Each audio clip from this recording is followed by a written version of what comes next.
How many here believe in creativity, human creativity? Okay, I'm hoping you all raised your hand. Good, okay. All right, if you say that, then we can solve impossible to solve problems. There's a time that happens, like when there's a crisis sometimes. You know, when the I know people who are waiting for the crisis. They're waiting and hoping, you know, when the crisis comes, then we'll all get together and we'll do stuff. But we have to have this crisis first. Maybe you know people too? We can't change until there's a crisis, right? And then we can change. Well, let me tell you what happens in a crisis. You change your mindset. That's what happens, is you change your mindset and your heart set and all of it, you know, you change. And now you're open. Now you're being creative. You've shifted from decision making to what I call choice creating. Our system was set up for decision. Decision making. I was a business person. I mean, I went to an MBA. Decision is a honorable word. I mean, it's a great word. It's like business can't hear you talk until you hear the word about making decisions. But the point is that the whole root for the word decision. Anybody know what the root is? Cut away. Cut away. We're gonna, you know, we say, "Oh, how are we going to stop marginalizing people?" Well, that's our system. You know, why are we going to teach empathy? Okay, we're going to teach empathy. Well, our system's not about empathy. Our system's about judgment and about cutting away. That's what we've set up for ourselves. And in that, it's the rules of a game. Anybody, I used to play a lot of basketball, okay, so anybody played a game before and they come to you, like your basketball player used to play basketball, okay, you're way ahead of the other team. Gonzaga last night, okay. Nobody's going to come to them and say, oh, you know, you should share your points. You're 40 points up, I mean, really. Share your points. Nobody's going to do that, right? Because it's a game. We're playing a game here. We're not doing share. And that's what our founders set up. We set up a game. It's not about greedy CEOs. That's what we set up. We structured that. We said we're going to do this game thing. We're going to have, if you want to deal with the mentally ill, then you have to go through the courts, or you have to go through the politicians. There's no option here. We aren't going to just talk and figure out what's best. That's out. But to me, that's what you might call democracy, where we all kind of come together and figure out what's best for everybody, and we include everybody, and then we create choices together where we all look around and realize, oh my God, yeah, let's do that. Makes good sense to me. That's the missing ingredient in our system. We have this box system that Jim drew. That's what we've got. That's our system.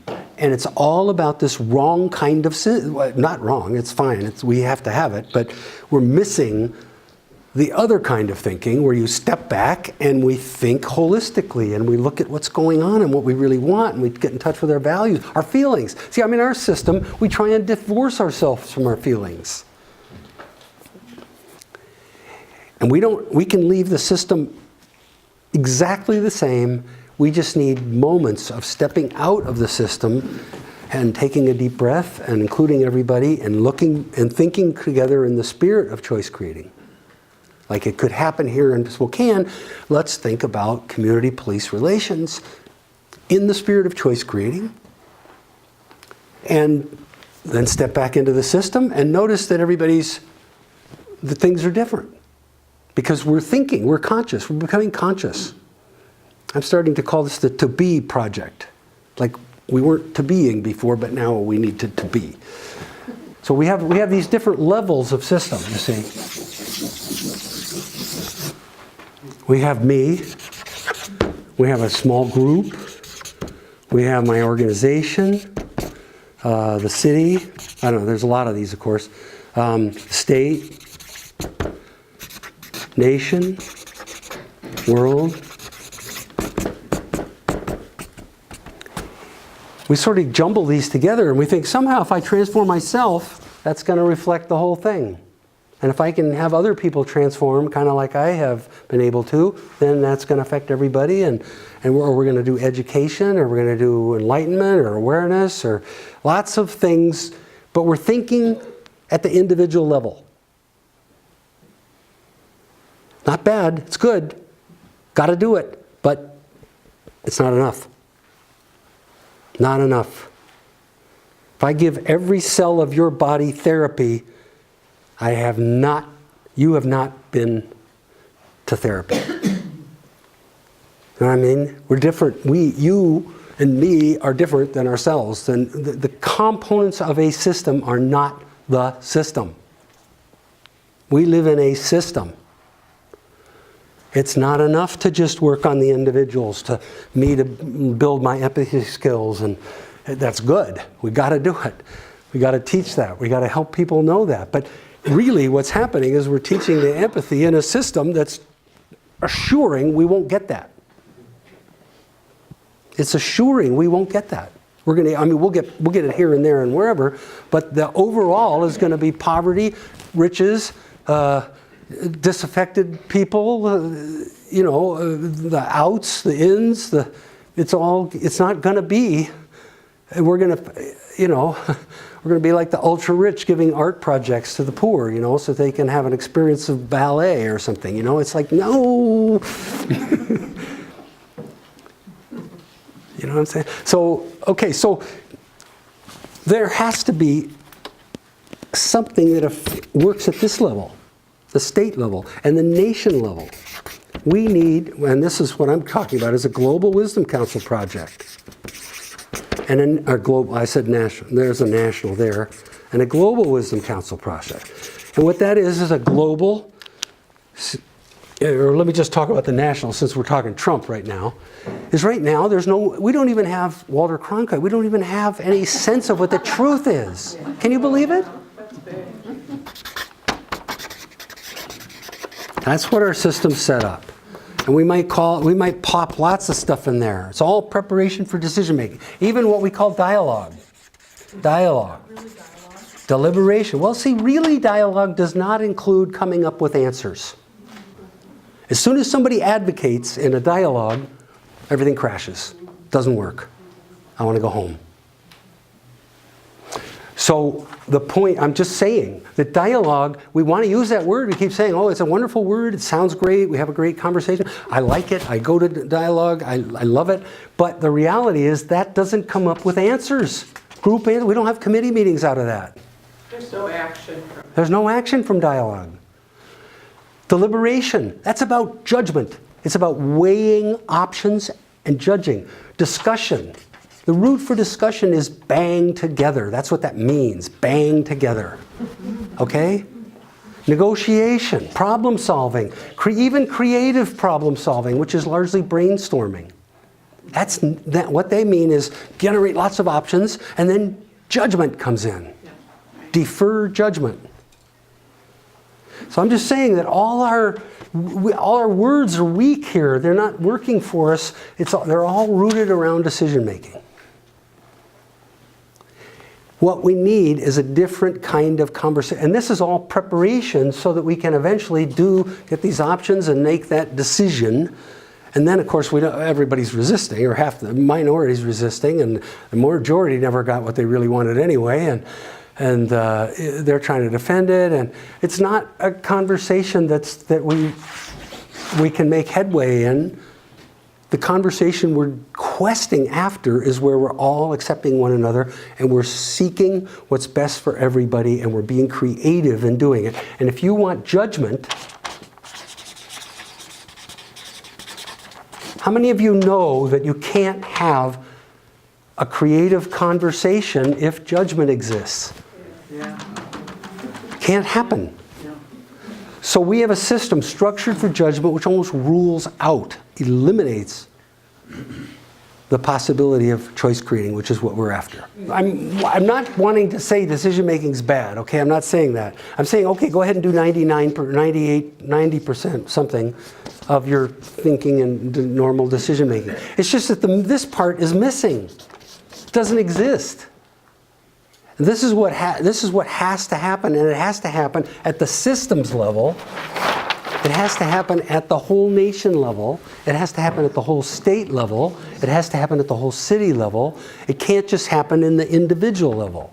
One thing cool about facilitation is that facilitation is not an individual action. In other words, when there's a room full of people, and if you can facilitate them to be in the spirit of choice creating, then everybody, the whole room, has elevated their thinking.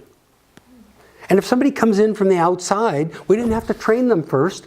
It's more like a field. It's like going to a Radio Shack and buying a router, you know? I mean, we're in this field, and whoever's in that field has this access to their own creativity. We don't have to train everybody. It's a whole system thing. This is a whole system process, and we know how to do it using dynamic facilitation, which we're not going to talk about that much, but I just kind of gave a brief description. Now, the key is, how do we take this? We know how to do it in a small room. How do we take it for a large system, an organization, a city, a state, a nation, a world? And it isn't that much different between all of them. So we could take the whole system globally. We could take the whole city, the voting rolls of Spokane, and just have a random number generator and pick out 12 people and bring them together in a room. And now that whole system talks in the spirit of choice creating, which we can dynamically facilitate with the 4 charts. And they come up with unity. Okay? I'm saying that the DFer, the facilitator, has to be skilled in helping turn that judgment into a concern that that person has, and then helping them say what their solution is, and do it in a way that everybody's safe, so that everybody's still looking at this puzzle, and we're all trying to solve this puzzle together. Okay, so we've got these branches of government, and they're all taken right now. We got the Congress, okay, that's a Republican, okay, and we got the Senate and the House and the President and the Supreme Court. The whole thing is Republican. They've all been sold. Yes. They've all been sold. You guys have lost. So that's really too bad. That's the branches of government, and those are all in the fight, every one of them. Now, above that, what's a higher authority? We the people. Well, okay, yeah, you're right. So, okay, first, I'm going to write the Constitution. The Constitution is a higher authority, so we keep trying to get up to the Constitution, but you're beat up there. They beat you. There's a we the corporations, they already beat you. Yeah. So we can't really there's no facts are gone. We can't just assess what really, I mean, was anybody here for the Bush election? I mean, forget it. Okay, so, and most people think in terms of the people down here. Say, we have to influence our elected officials, or we have to fight to get our people elected, that kind of thing, right? Right. I'm suggesting a different strategy that I think is the shortcut strategy. None of this can work in the long term, and that's this. Somebody tell me what's up here? We have no idea. No. We're waiting for you to Prayer. What is it? Somebody to be up. Who's up there? What? Wisdom Council. Yes, well, we the people. Okay, that's right. We the people is theoretically up there. And I'm telling you that it's possible for a few of us, just a few of us who get it with some money, with some media, to set this in motion, the Wisdom Council process, to facilitate all of us to come together as we the people in a wise and responsible way. So that there is a new thing which could possibly say, gosh, that was a nice Constitution. I'm really glad we had it. It was really a good time for it. Let's make some changes. Let's set this up, that up. I mean, it's possible if we're all in the room together having a we the people conversation for us to say that. Jim, a little bit about Austria, because that's a real life example, Well, okay. not so abstract. Yeah, okay. I came up with a book in 2002, which is now 15 years ago. And I did some seminars in Frankfurt. And a guy named, you're going to laugh in a minute, a guy named Manfred Hellriegel of the Department of Future-Related Issues Oh, wow. in Austria. Austria, right? He came to the seminar, and he said, cool. Then he came back again. He said, cool. And he came back a third time with 8 people. Said, we're going to do this. And because he's been working in the field of citizen involvement for a long time and tried just darn everything. And so he said, we're going to try that. So he made it available to the mayors to choose to do this. Now, he's doing it through government. We've never had that in the U.S. before.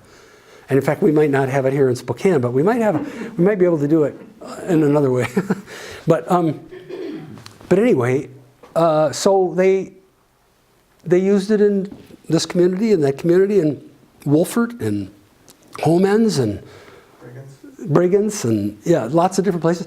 And it works so well that the state elected leaders said, how come we can't have that too? So they started using it at the state level. And now 2 states of Austria, there's 9, have modified their constitution to include the Wisdom Council process. And what they've done is they've done it in an even cooler way than I had ever imagined. The way they do it is there's 3 ways. The governor gets to say the topic. I guess they do it twice a year, and the governor gets to say a topic, and then the parliament gets to say a topic, but the 4 parties rotate. So they have 4 parties, they put it in the Constitution unanimously, and they rotate who gets to pick the topic. And they also have a system of 5,000 signatures can be an initiative, but 1,000 signatures, you get 1,000 signatures and the state will sponsor a wisdom council on your topic. Wow. Is that cool? Yeah, that's very cool. So let me get this correct. The state then goes out and selects the people randomly, and they have a dynamic facilitator that sits the people down in the room. Here's the issue that the parliament or the president is selected at this moment, and we're going to get to work on it. The dynamic facilitator does this thing, and we come up with some sort of... They come up with a unity, they present it. Sometimes you can watch it on the web. I've watched it a couple times, where they present, in German, by the way. And then, but the parliament shuts down in the Friday afternoon. Just in the afternoon, they all move into the lobby, and they have tables set up, and the whole parliament sits at tables together in a way that they don't normally, and then the citizens walk on stage and they share their unity. And then the parliament is kind of oriented toward the parliament. It's not really oriented to the people. But the parliament then talks in a way they just never have, they never could before. And what they've discovered is that they'll pick an issue like refugees. And the refugee, because they got people are scared. They got all these refugees and everything. But one of the things that the citizens said was, look, we're afraid too. We don't want to have our way of life taken down. We don't want to have terrorist acts and so forth. But more important is these people are really, really needy, and we can help them. And we need to get marginalized to help them. And the legislators all said, I could not have said that. I could not have said that. And so they are saying, one of the great quotes was, the Wisdom Council is wind at my back. Because I don't have to go out and raise money. Uh-oh, he left. Is he there? There you are. Okay. So I don't have to go out and raise money because from the special interests and then declare that to be the will of the people.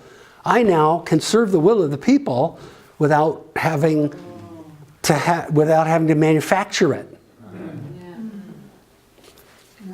So, and they have a conference, well, they had 2 of them, called Surfing Democracy. And the reason why they call it surfing is because when you dynamically facilitate, you look like you're surfing.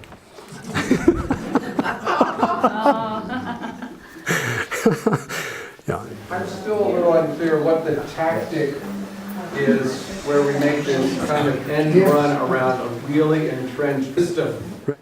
I believe we can do this. If we randomly select, and this takes some money, whatever, it takes some time, it's just a few of us, we don't need anybody's permission. When I wrote my book, I thought we needed this to be a constitutional amendment and to be done in the name of we the people. I don't think that anymore. To me now, the few of us, I'm going to answer this question, okay? A few of us can set this up. And what we really need, let me give you a question. If we genuinely randomly select even like 24 people from the United States, if that were to happen, and 12 from city of Spokane, total random, okay? And those people reach unity, we have set up, maybe for the first time ever, I think for the first time ever, possibly, a legitimate symbolic voice of the people. How do we get anybody to listen? Well, what we need is, we need some media support. It'd be really nice to have a crisis like the Trump crisis. It'd be really nice. In other words, this is a way, what we have to do some kind of normal selling, I guess, whatever, but we need people to pay attention, and my hope is they would pay more attention the next time and more attention the time after that and like that. But we could create, for the first time ever, well, at least since the founding, a legitimate voice of the people. And if, in fact, we had most everybody saying yes to it, it's actually a legitimate voice of we the people. In other words, it could say, all of us could say, oh, let's not have the Supreme Court evaluate based on what the old Constitution was. Let's have them evaluate based on what we're coming up with now. What's the will of the people today? I mean, we could make simple, common sense thoughts like that, which now seem outrageous, but they're all, it seems to me it's a slant, this is possible. The millions of dollars, the multi-million, the billions of dollars that goes into the fight, we just need a few millions of those and we can do this.